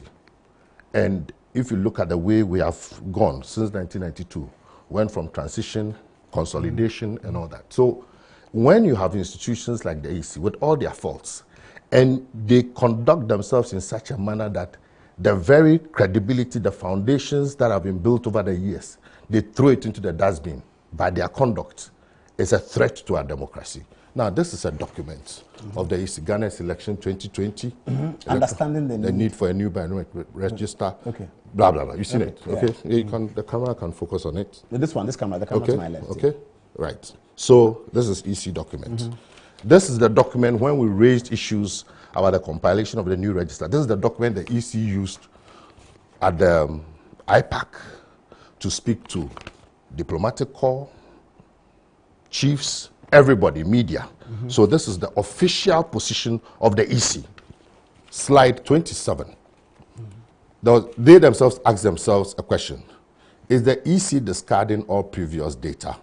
They said no. The EC will use the existing data of voters during the registration of voters into the new voters register. Then it says to be registered into the new register, existing voters need to only present their existing voters ID card to the registration officer. existing voters will not be required to go through the same process as new voters. It's here, it's in black and white. This is what the EC said. They said it at IPAC.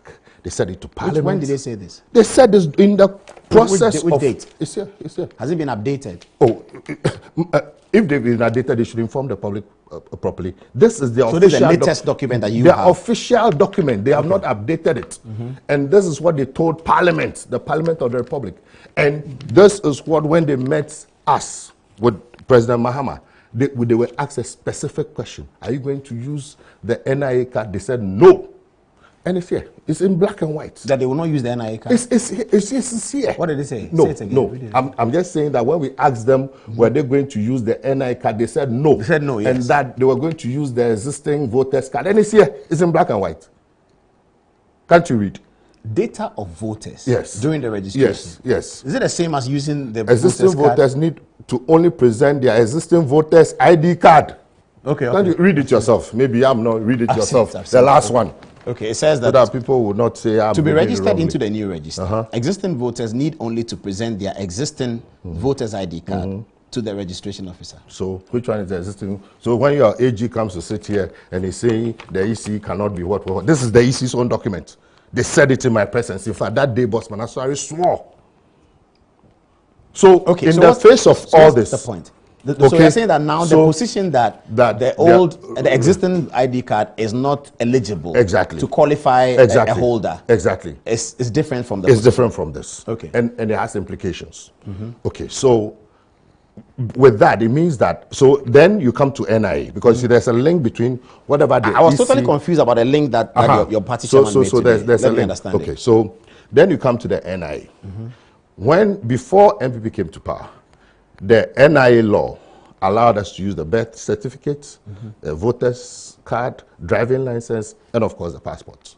When they came, they took out the voter's ID card, they took out the driving license, and then they maintained only birth certificates and the passports. So they reduced the number of documents that qualify a person to be on the national ID card. And if you look at our demography, the demography of this country, it has its own challenges. We told them, you remember that battle in Parliament, that when you do that, it's going to disenfranchise many people in the rural areas. How many Ghanaians have passports?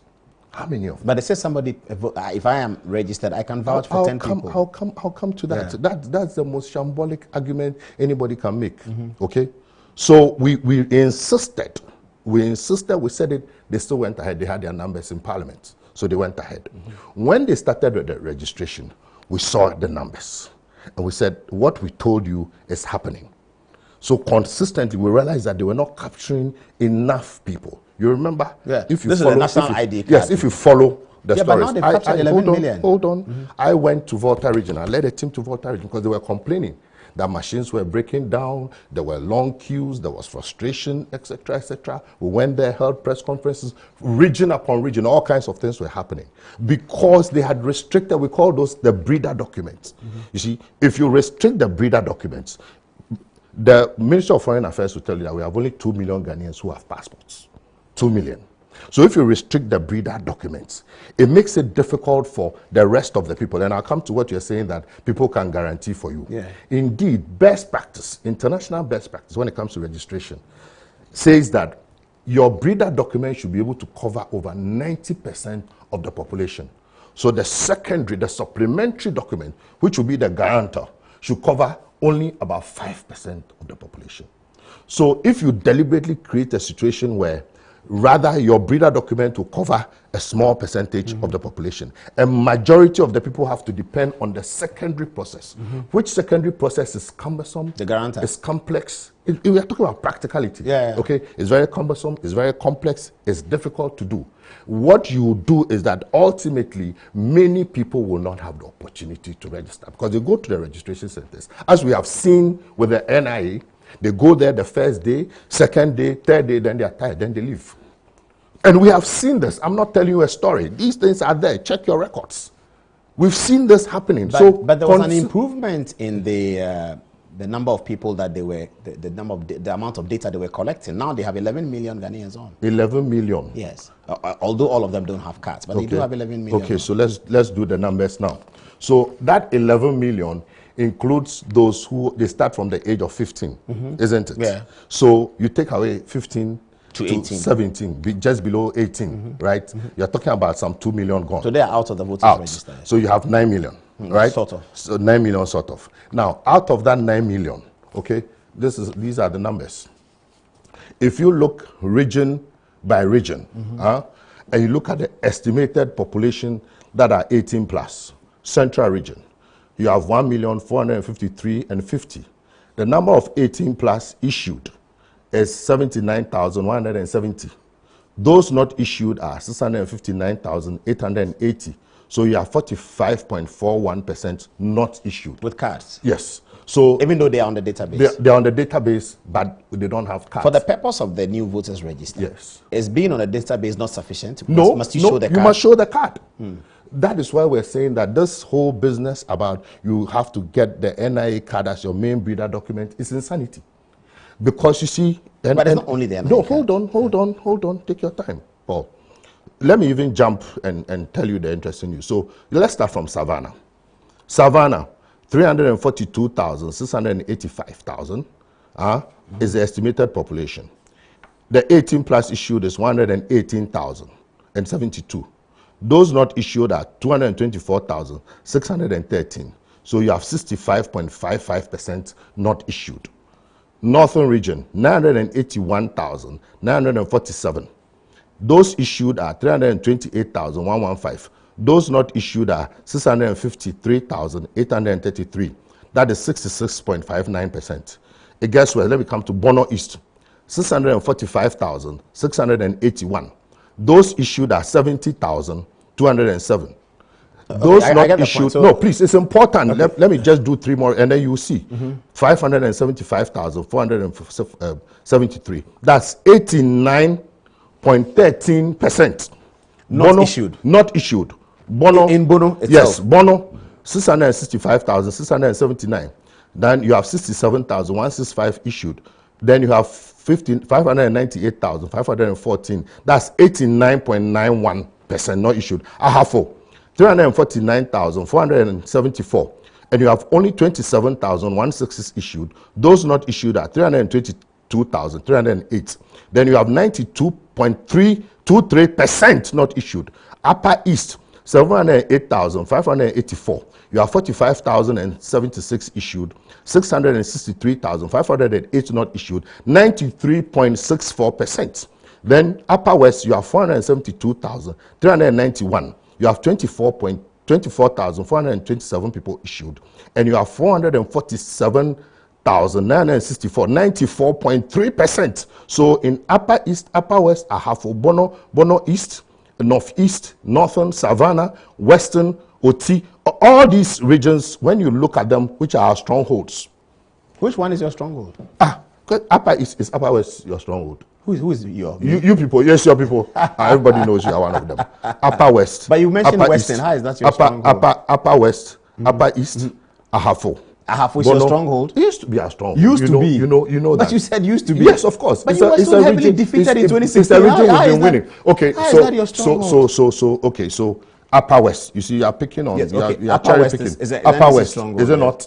How come that, strangely enough, of all the regions, that is the West, 94.83% not issued.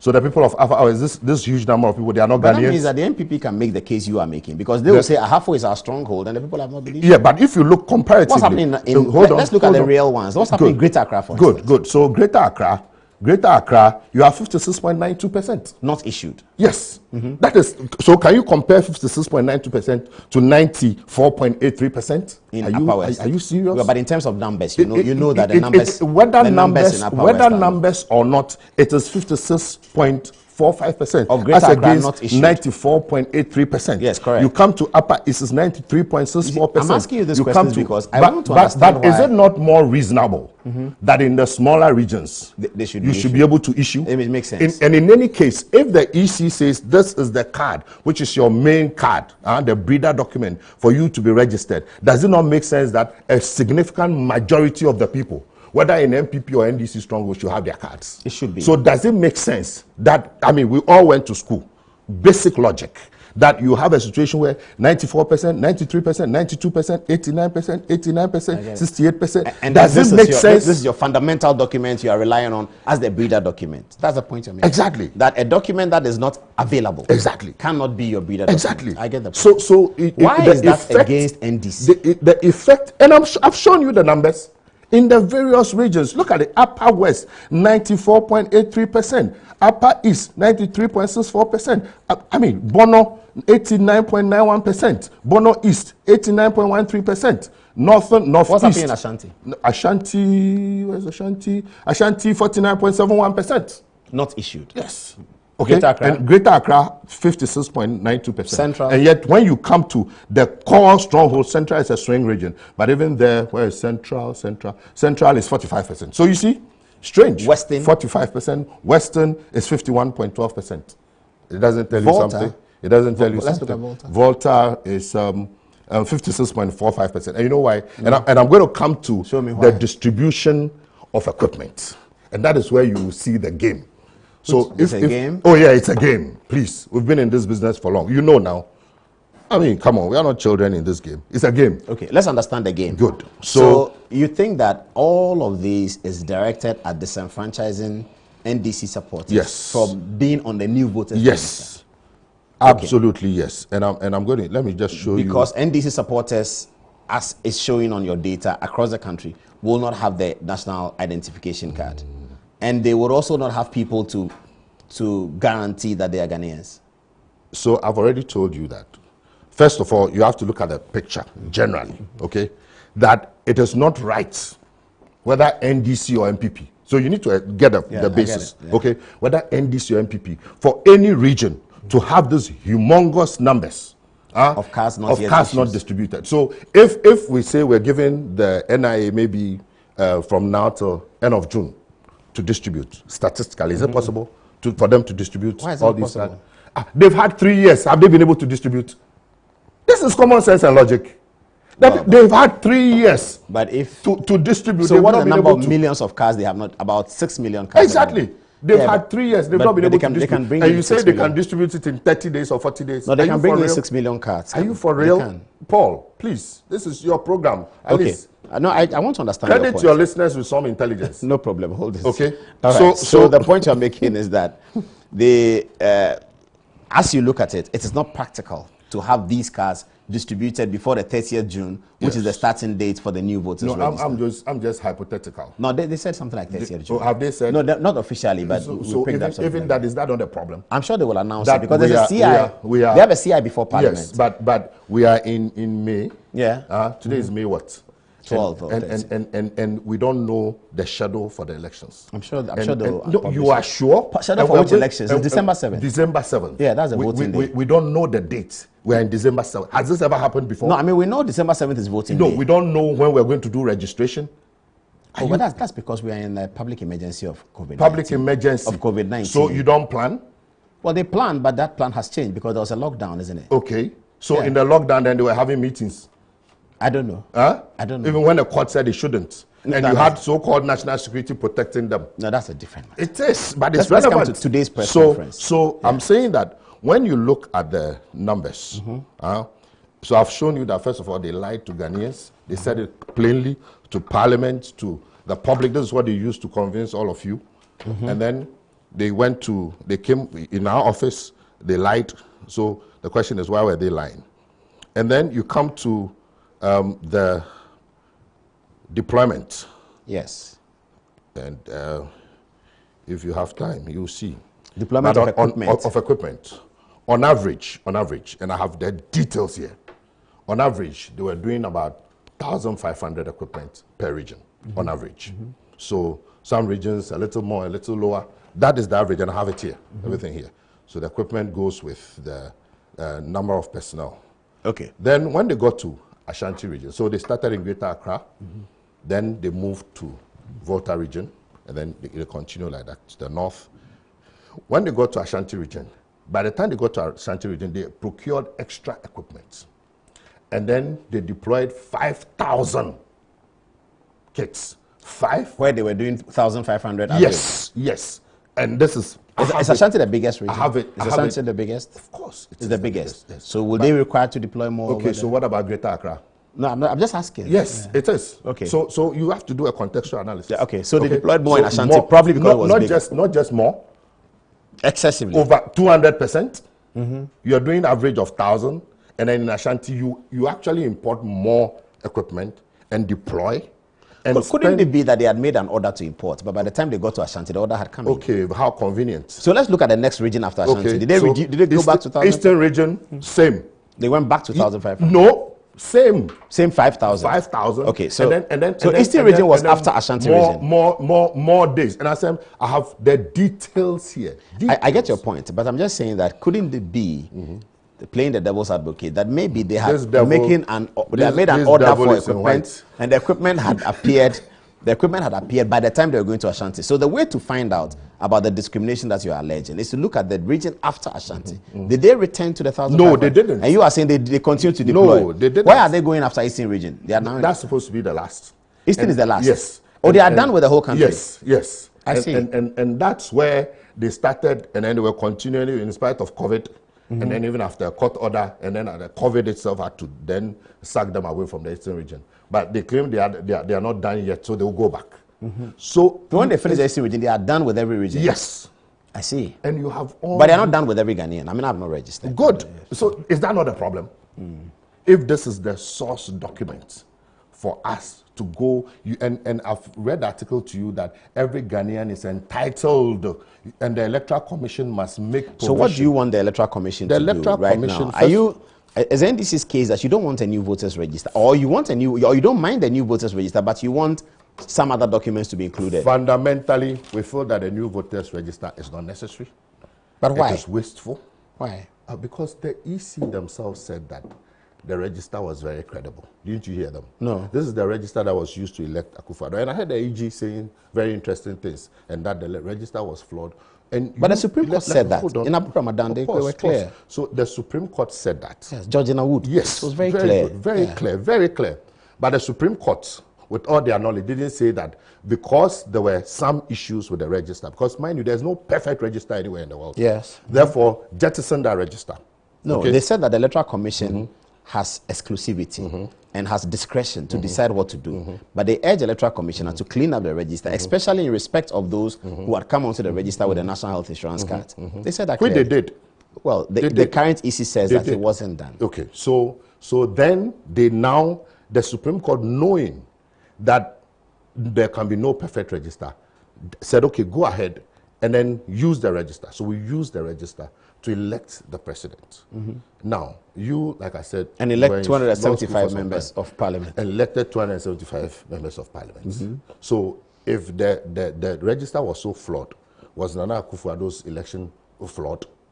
Because you know that you, the lawyers... In 2012, when we changed the register, it was the same register that we had used to elect Professor Mills in 2008. The NDC supported the changing of the register in 2012. Why didn't we continue to use the same register that had elected Professor Mills? Why did we change it? It's a very simple matter. Yeah, what is it? So first of all, you see, I have the document here, the reports on the pilot biometric voter registration. This is the biometric 2012. Yes, 2012. Yeah. So we improved the register. We didn't, you see? Good. You see, because of all the issues about register, and all the agitation, so we decided that let's have a biometric register which will resolve all the issues of a register once and for all. So this biometric register was meant to be, for want of a better expression, the mother of all registers. Yes. Because once your biometric details are captured, it's captured forever. The report is here. Yes. And it involved all the political parties. They were involved. But the operation of this register in 2012 election was difficult. At the legal level, there was consensus. There were various teams. Everybody was involved. So we were all part of it. We all had understanding, the procurement process and all that. So the idea was that once you have this register, going forward, anytime somebody turned 18, we'll be doing limited registration every year. But this is the register. It's important for me to make this point. We'll be doing limited registration every year, you know, And then if anybody wanted to do a registration at any time in between, maybe you lost your card or you didn't register at all, you traveled, you came back, you go to a district office, you go and register. That is the biometric register that we have. And the biometric register has features such that because it is biometric thumbprint, this issue of bloating is based on ignorance. Who can use your name? Somebody will go and say he's Paul Adom-Otchere and put his thumb on the machine. But the point about the register is that people got on the register with a card, the National Health Insurance, that they ought not to have gotten onto it. That's what the Supreme Court said. Good. So that the register is contaminated. Good. Clearly. Good. And that register was used to elect the president. Correct. And the members of parliament. Yes. And that register was used to conduct demarcation of regions. Yes, correct. And that register was used to conduct district assembly elections. Yes. And then the EC said that register is very good and the elections went very well. Okay? And then now you want to introduce a new register. Yes. Now, an improvement upon the biometric. It cannot be an improvement. Because you're adding eye features. No, you see, this is ignorance. They say these things. The biometric, the fingerprint, by international standards, has 96% plus, 99.4% accuracy than even the facial recognition. When it comes to facial recognition, it has difficulties and challenges, especially with black people. Okay, but we are adding facial recognition. So we are making the register better. No, it cannot be better. How can you take something which is 99 point? But that's already on. We're going to recapture it. That is, you take a document. But why do you want to continue using a contaminated register? You cannot. Well, the Supreme Court said that. It is a contaminated so-called register that has elected a contaminated president and contaminated parliamentarians. But is that what you're saying? I'll ask you the same question. Is The non-biometric. Is that what you're saying? The non-biometric voters register elected Professor Mills as president, but we needed to change it. Why didn't we say that this is a non-biometric register? We went through a process. Yes. Okay. We went through a process. And that process has shown to be flawed. Please. We went through a process, and with that process, all the political parties came together. There was consensus, there was a technical committee, there was a legal committee. We were all involved in the process. This is their reports, okay? With this particular biometric register that they want to do, first of all, there's no transparency, there's opacity. The EC themselves told us that there was a report from Adom-Otchere that said that the register had to be changed. We've asked for that report till date. We haven't received it. Oh, it's the Justice Crab report. I have it. I have that. I've used this on this program. Justice Crab. We haven't seen it. Oh, I can share with you. We haven't seen Justice it. VCRC Crab said that the register should be changed. Please. So the EC told us that there is a document. We asked for it.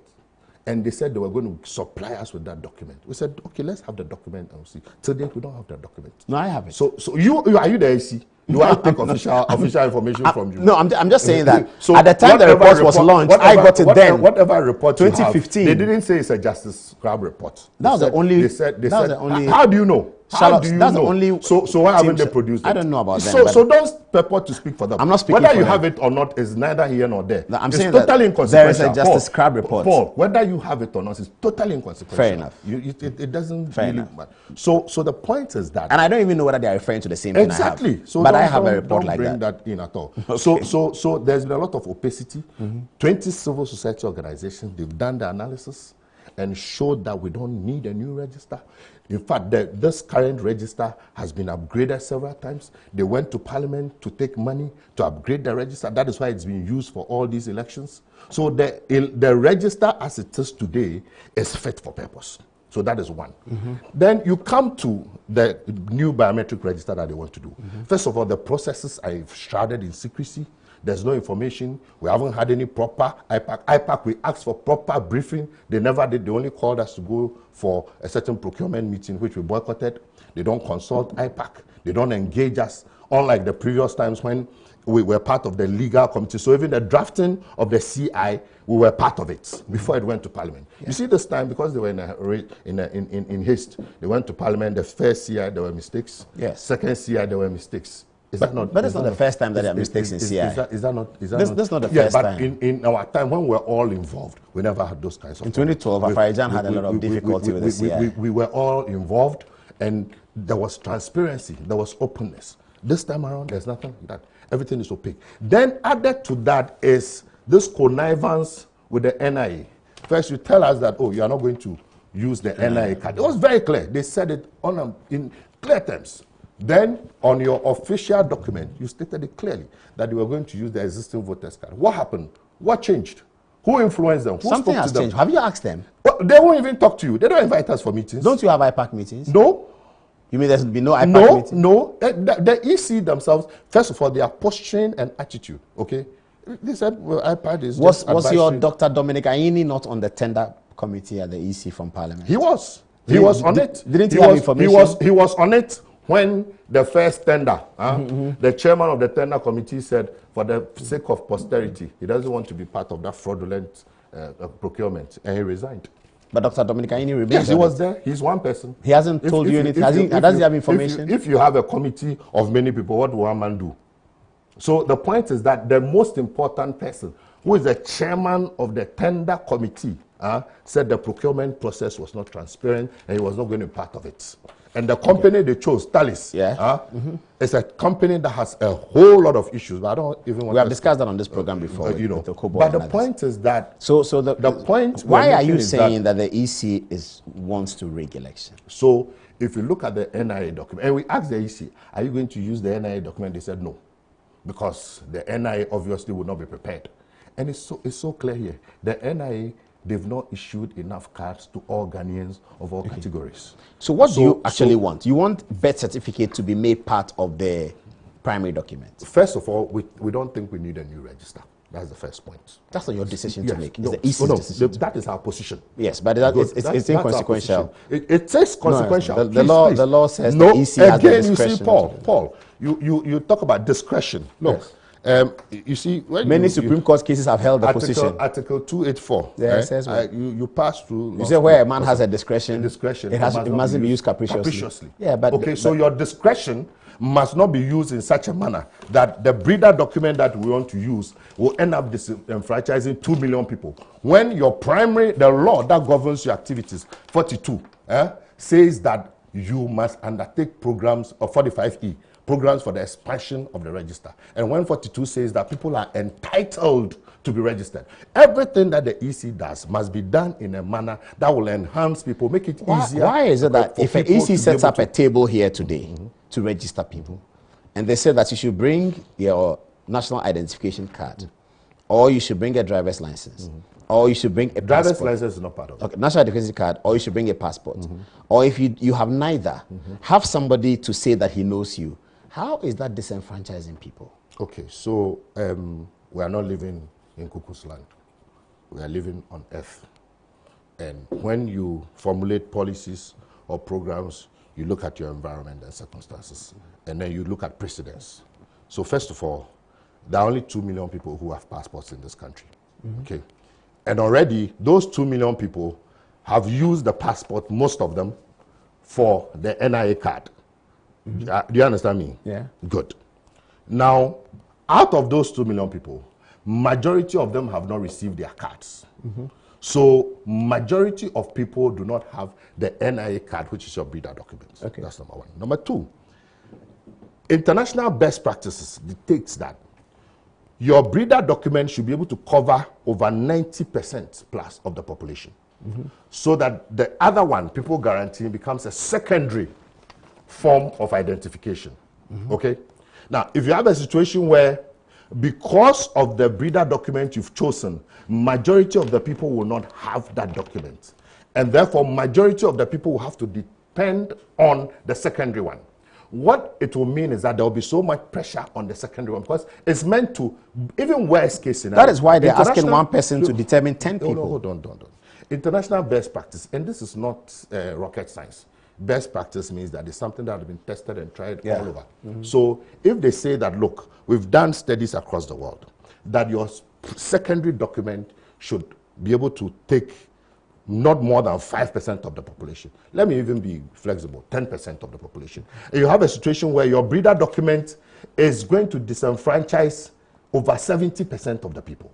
Right? So people now because have to they don't have it. Yes. Now people now have to rely on the secondary. So people to guarantee. And I'm telling you that we've been in this Ghana where when the NIA was doing registration, and we complained that if you take out the driver's license and voters register, you're going to have problems. And indeed, we went and had problems in Ghana here, not anywhere, not in Cuckoo's Land, in Ghana here, that people could not register There were queues. People had to sleep. People had to put stones on the floor, sleep in places because the process became cumbersome.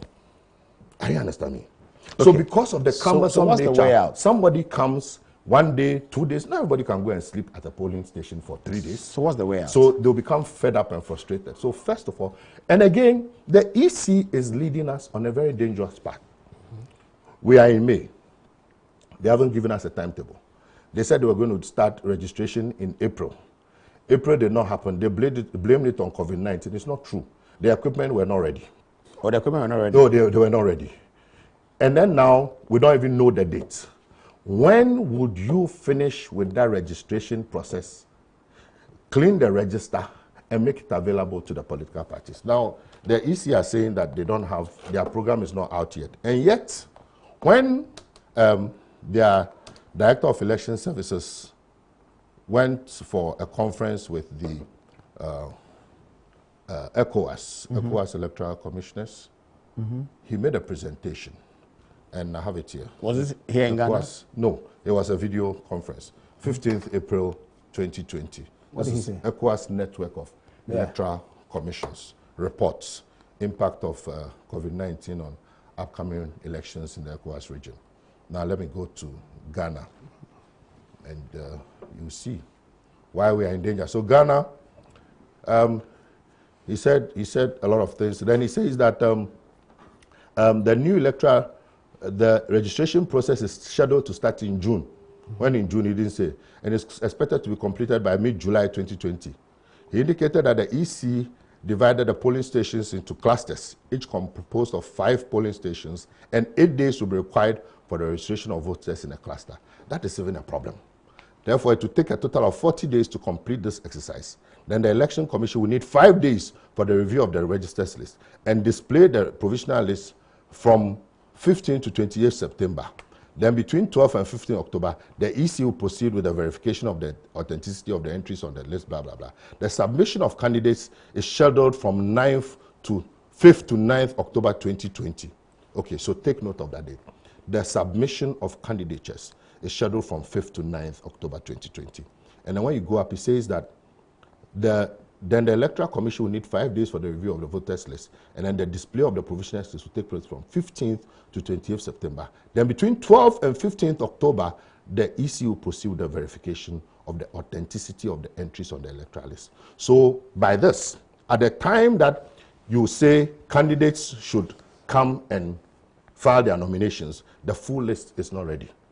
This is in October. Yes, by October, when the candidates are filing their nomination. This is their own. According to the regular timetable, is it always ready by the time you are filing your nomination? Of course, but because people must propose you and second you, they must be registered voters.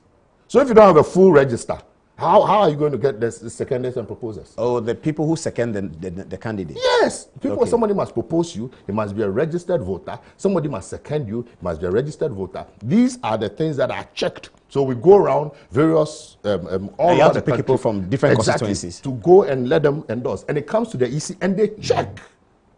They check everything. So if I write my name, Adom-Otchere, they check. You recall that in some presidential candidates have had their forms rejected, if you remember. In 2016, because of these things, because the entries they gave were false. So if you don't have a full register, how can you do that?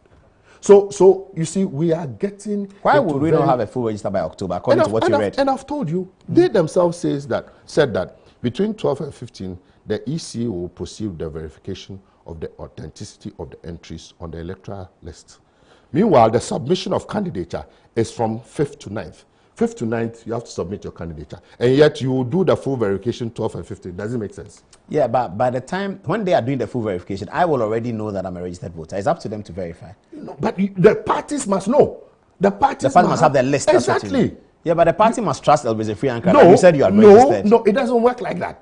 You must have a register. I mean, this is a COVID-19 year. This is not a regular year. You must have, if it's a COVID-19 year, that is why you don't want to go and gather 17 million people to say you are registering. Now you are coming to the meat of the matter. Because it's easier to do a limited registration of those who have turned 18 and above, okay, so that they can be managed, okay? That is more sensible. Assuming, okay, but if you want to gather 17 million people over a 40-day period, and you say you're doing clusters, 5 polling stations, bringing them together. And they say they are buying PPAs for their staff. What about the people who will be queuing? If they say, however, that everyone who is on the voters register in 2016, including those who have turned 18, come and verify your name. You've turned 18, come and write your name. You're already on, come and verify. If you don't show up, you're out. But the CI that they've said doesn't include that. I know, but will that be satisfactory to the NDC? Have you considered an option like that? They must engage. You see, they are not engaging. Their attitude is whether you like it or not, we are going to do it. You know? When is the next IPAC meeting? We don't know. We have no idea. And consistently, the NPP seems to be speaking for them. The NPP will come out and say the AC is going to do this, and they go ahead. The attitude, the posturing of Jane Mensah and Bosman Asai, the damage they have done to that institution and to our democracy, believe me, it's incalculable. When you have Bosman Asai come out and say the NDC is a veritable threat to our democracy, how can you say that? He said that as an EC? Yes, as an electoral commission. He even went further. And so when he said that and we blasted him, then he said, if we continue like this, then the EC will not supervise the internal elections of the party. Can you believe that? Such angst from a public officer who is supposed to be neutral, the referee. He said, Has and Kotoko, he said, as for Has, you will never win this match. Is this one correct? That's not what he said. That's the implication. You know, and he had forgotten that their own enabling law says that they must supervise the internal elections of every political party. That's the level of anger. That's the disposition of the people leading us. Is it not dangerous? And then on top of it, you have a Deputy General Secretary saying that they are going to beat us. I also West Wagon was a joke. They will beat us. And your friend, the president, he is supposed to be the icon of democracy. It was a fraud. When we were all in the university, Nanado, rule of law, I didn't belong to NPP, you know. But at least you had a certain distant admiration. Okay, this man truly believes in the rule of law. Obwa. Since he came, look at the things that are happening under his watch. Eh? Which one? Boys beating the repeal people, of the criminal libel law. Boys beating people from the day he took office. You don't remember the repeal of the criminal libel law? And I'm saying that time he was looking for power. They said when a man gets power, that's where you see his real character. He now gets power. And his boys are beating people every day. Nothing happens to them. Where?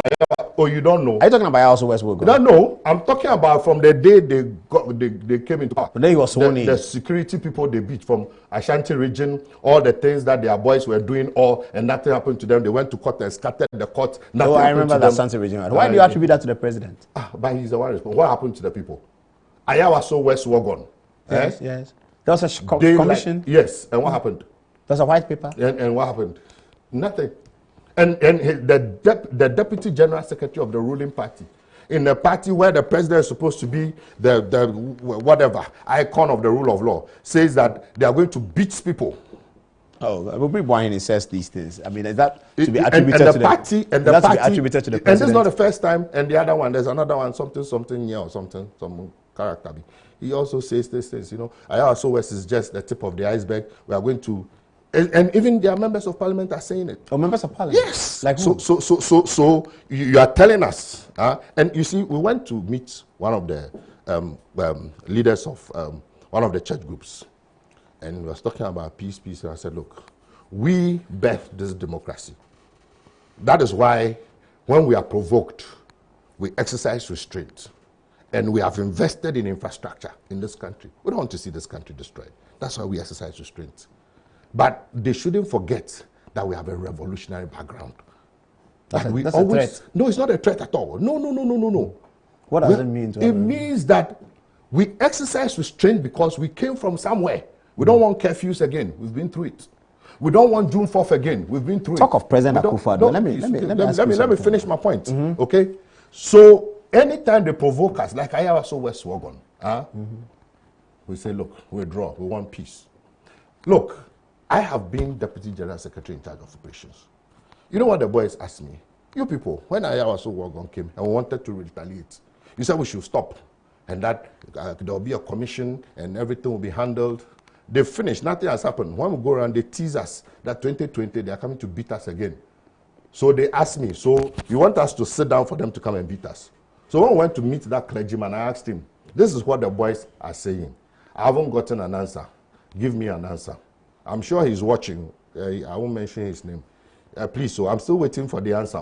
because the pressure is mounting. You, Elvis Efriankra, you coined a term in the 2008 election in the Dagbon area, and you received a lot of cheers for that. Standing next to Professor Mills, you said that everyone likes peace, but justice before peace. Yes. Have you seen President Akufo-Addo personally settle the Dagbon crisis? Do you admire him for that? He has tried. So you admire him for that? I don't admire him. You know he's not my friend. Yeah, I know, but you are talking as a politician. Because you were worried about the Dagbon matter, and you used to say justice before peace. We are not talking about Dagbon here. No, you are talking about the man and his character. Dagbon, and you end up beating people at also West Wogo, and you form a commission and nothing happens to the people, and your party people are saying that 2020 is going to be worse. Why should I admire him and clap for him? Why should I? We'll leave it here. It's almost 11. Please, let's get serious. So we are heading towards danger. What and danger? The Electoral Commission, but NDC is going to court with this matter. Yeah, I don't know about that. Yeah, Godfrey Dami told me that today. I'm not, they have filed and he has responded. Is he my spokesman? I don't know. No, I'm saying that NDC have filed. And I'm saying that I don't know about that. Okay. On the EC matter. I'm doing technical work. Yeah, but as a matter of fact, the NDC have many people go to court. The NDC has sued on this one. Many people go to court. So I'm just going to court. No, this NDC has a party. And I'm saying I have not been briefed on that. Okay. So the point is you said there's danger ahead. There is danger ahead. What kind of danger? Because let me just, probably this will be my last. Yeah, because we are running out of time. We have run out of a lot of time. This is 1 minute then. 1 minute for that. The ECOWAS protocols on peace and security, okay? And Article 2 on elections, Section 2, Article 2 on elections, it says, no substantial modification shall be made to the electoral laws in the last 6 months before the elections, except with the consent of a majority of political actors. Okay? Let me read on. Yes. No substantial modification shall be made to the electoral laws in the last 6 months before the elections, except with the consent of a majority of political actors. All the elections shall be organized on the dates or at periods fixed by the Constitution or blah, blah, blah. But essentially what it's saying is that 6 months before an election, you don't bring substantial changes. So you are bringing changes that in 2012, when we started the procurement processes in 2011, and we ended even before the middle of 2012, okay, you saw the challenges we had with the equipment. You are bringing new equipment that has not been tested, that has not been used before. And then, in the midst of all this, and with the track record of the EC, that and with their NIA, very, very incompetent, and where you have a situation where millions of Ghanaians will not have access to their NIA card, and where it shows clearly that there is collusion between the EC and NIA to disenfranchise Ghanaians. It's a recipe for disaster. And against the backdrop of what do you call those people? Those thugs. I have to leave it here. You know? I have to leave it here. Threatening us. Thank you very much. So if you know that a thief is coming to steal things from your house, he says, I'm coming, I have a gun, I'm coming to shoot, what will you do? Right? Well, there's danger ahead. Okay. That was Elvis Efriankra. Thank you for joining us for this very long session of Good Evening Ghana.